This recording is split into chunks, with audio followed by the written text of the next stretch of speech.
Today I'm going to be changing a couple of the light fittings on Alison. One of them was faulty because when I tried to change the LED bulb, what happened was one of the wires just snapped off and got stuck within the unit, so it had to be replaced. And the other one,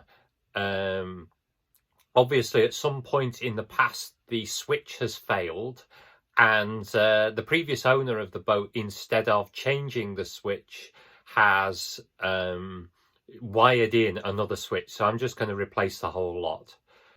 Here are the units that I'm going to put in place. These can be flush mounted, which would require cutting a hole in the ceiling, or they can be surface mounted, which means you just need to screw them into the top. So the current ones are all surface mounted, so I'm just going to do that.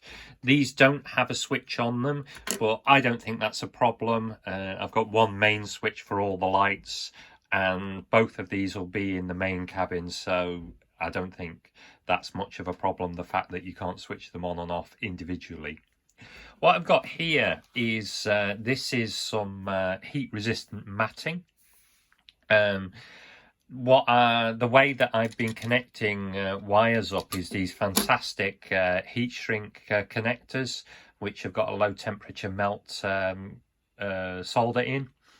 And but one of the disadvantages, if you're doing it on a painted surface, that the heat can actually make the paint bubble.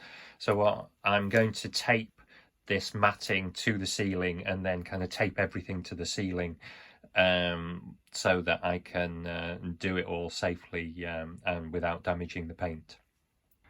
So you can see that the wires come out of the ceiling here, and then I've taped the heat-proof mat to the ceiling, and there's the new light, and there is the first connector. And now just play the heat gun over it and then do the second one. That's the two wires connected. That's the first one done. Quite a few holes from the old one to clean up, but at least we've got it all working. And here's the second one.